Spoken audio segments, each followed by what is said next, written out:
मन की जो मैल है, शरीर में भी मैल है, तो हम कैसे धोते हैं? पानी के साथ में।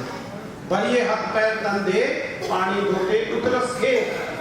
ये गुरु नानक देव जी ने कहा कि हाथ पैर हमारी मिट्टी से भर जाए, शरीर भी मिट्टी से हो जाए, तो हम क्या करते हैं? कहते यार गंदा हो गया, नहा लेते हैं, साफ हो जाते हैं, फ्रेश हो जाते हैं। मूत प्रीति कपड़ हुई, कपड़े गंदे हो जाए, बदबूदार हो जाए, पसीने से भर जाए, तो क्या करते हैं? दे साबुन नहीं वो धोई, साबुन लेते हैं, धो लेते हैं, साफ हो जाते हैं। नहा करके और साफ सुथरे कपड़े पहन के हम क्या करते हैं? तरोताजा लगते हैं, अच्छे लगते हैं। भरिए मत पापा के संग। अभी मन भी तो है, वो भी तो भर गया, काम से, क्रोध से, लोभ मोह अहंकार से, भी तो गंदा है। ये कैसे साफ होगा? ये कौन से साबुन के साथ, कौन से साले पानी के साथ नहाने से होगा? तो उन्होंने बड़ा सुंदर कहा है, भरिए मत पापा के संग, वो धोपे नामे नाम का, प्रभु नाम का। जब तक उसको हम यूज नहीं करेंगे, नाम को यूज नहीं करेंगे, प्रभु नाम के साथ नहीं रंग जाएंगे, तब तक नहीं होगा, कल्याण नहीं होगा। कुछ भी बन जाओ संसार में, कुछ भी बन जाओ, कुछ भी प्राप्त कर लो, दुख ही रहेगा। दुखी संसार में भी दुखी हो रहेंगे, मरेंगे भी तो दुखी होके मर जाएंगे। आगे भी दुख नहीं मिलेगा, आगे भी सुख नहीं मिलेगा। सो परत्र दुख पावई, सिर धुन धुन पछताई। समय थोड़ा इसलिए मैं ले रहा हूं।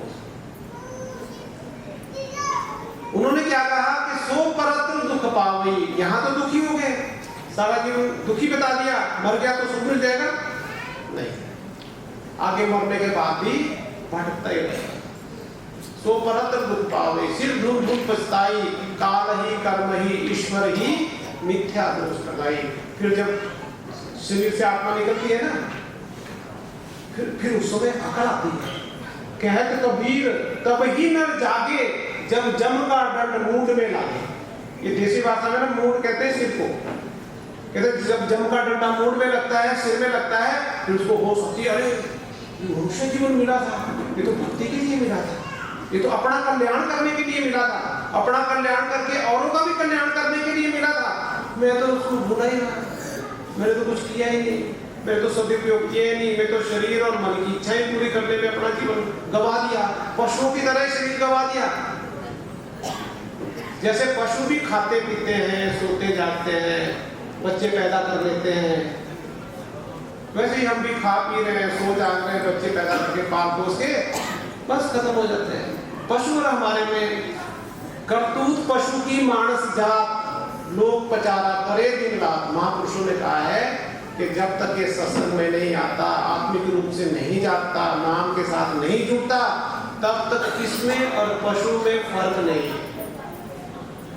बल्कि मेरे गुरुदेव तो कहा करते थे, पशु फिर भी सुखी है, उनके अंदर नहीं है कि मेरे गाड़ी छोटी है मैं बड़ी ले लूं, मेरा घर छोटा है मैं बड़ा बना लूं, मेरे बच्चे अच्छे करेक्टर बन जाओ, तो बच्चे पैदा करके वो बच्चे कहीं है अपने आप का ये मस्त है करके, उनको इतने रोग बीमारियां भी नहीं है। लेकिन इंसान देखो हॉस्पिटल भरे हुए हैं, नंबर ही नहीं आता, सुबह के टाइम शाम तक नहीं आती। कचहरियां देखो, कोर्ट देखो, वहां भी नंबर नहीं आते, आगे से आगे तारीख पे तारीख, समय डायलॉग चलता है, तारीख पे तारीख तक चलती रहती है। वहां कोई जानकर नहीं आया, वो आता है कि हमारे झगड़े हैं, हमारे कुछ समाधान कर दो। ये इंसान अगर भगवान ने इसको अपने स्तर पे बनाया था, मैं भागवत पुराण पढ़ रहा था, उसमें लिखा था कि भगवान ने तरह तरह की योनियों की रचना कर दी, लेकिन वो खुश नहीं हुआ, प्रसन्न नहीं हुआ, मतलब मजा नहीं आया। फिर उसने इंसानी शरीर की रचना की, उसमें सभी देवी देवता भी विराजमान हो गए। कहते हैं कि 33 करोड़ देवी देवता भी शरीर के भीतर है, और स्वयं भी ईश्वर स्वयं भी इस शरीर के भीतर में आ गया। ईश्वर सर्वभूतानां हृदय से अर्जुन तिष्ठति। गीता के 18वें अध्याय में पढ़ो, भगवान कृष्ण कहते हैं कि ईश्वर कहीं ऊपर आसमान में नहीं है, ईश्वर है सर्वभूतानां, सभी प्राणियों के, जितने भी प्राणी हैं, हृदय से, हृदय में तिष्ठति है। ब्राह्मण सर्वभूतानि, वही चला रहा है सभी भूत प्राणियों को। यंत्र आरूढ़ानी माया, जैसे गाड़ी है ना, गाड़ी चल रही है तो दूर से तो हम देखते हैं गाड़ी बड़ी तेज दौड़ रही है, लेकिन गाड़ी नहीं दौड़ रही होती है, उसके भीतर ड्राइवर है, वो उसको चला रहा होता है। इस शरीर के भीतर भी ड्राइवर है,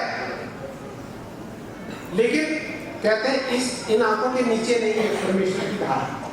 हम नीचे नीचे इंद्रियों में फंसे हुए हैं, हम नीचे नीचे इंद्रियों से संसार का आनंद लेने की कोशिश करते हैं, सब कोई आंखों से देख के। देखो सब घर में जाएंगे, वो यूट्यूब चला के एक रील आती दूसरी आती, पता नहीं लगता घंटे 2 घंटे कब बीत जाते हैं।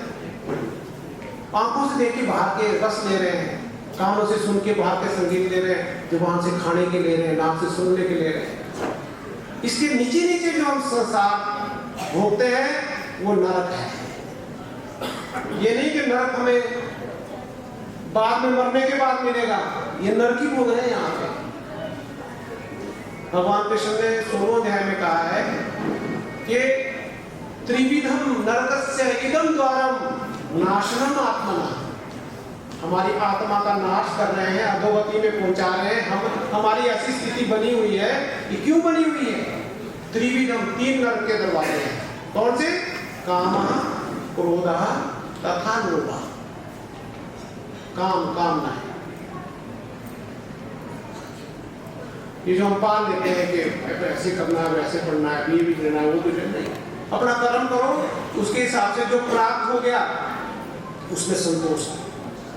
फरीदा भूखी सुखी खाई के ठंडा पानी पी, देख पराई चौपड़ी ना तरसाए जी। बड़ा सुंदर उन्होंने कहा है, फकीर हैं कि रूखी सुखी खाई के ठंडा पानी पी। इसका मतलब क्या है? उसने मानने की बात है रूखी सुखी खा के ठंडा पानी पी लो। इसका क्या मतलब है कि जो आपको प्रभु ने दिया हुआ है, लाखों आदमी ऐसे हैं, करोड़ों ऐसे हैं जो उनको ये भी नहीं मिला जो हमें मिला है। जो प्रभु ने हमें दिया है, ठंडा पानी पी, उसमें संतोष कर। देख पराई चौपड़ी, पराई चौपड़ी रोटी देख करके ना तरसाएगी।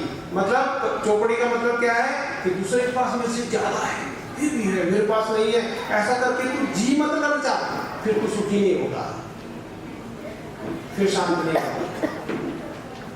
तो मन ये ऐसा है कि जब तक बाहर क्यों दौड़ता है? क्योंकि इसको चाहिए कि मुझे ये भी रस मिल जाए, ये भी रस मिल जाए, ये भी रसों का आशिक है, लेकिन बाहर का ही रस मिलता नहीं उसको। इसलिए फिर एक चीज में ढूंढता है कि इसमें रस मिल जाएगा, आनंद मिल जाएगा, वो चीज आ जाती है, थोड़ी देर बोलता है बोलने देखो ये मिल गई, ये मिल गई, ढोल ढमाके करता है, पार्टी देता है, थोड़े दिन बाद देखता है इसमें तो रस नहीं है, फिर वैसे ही हो जाता है।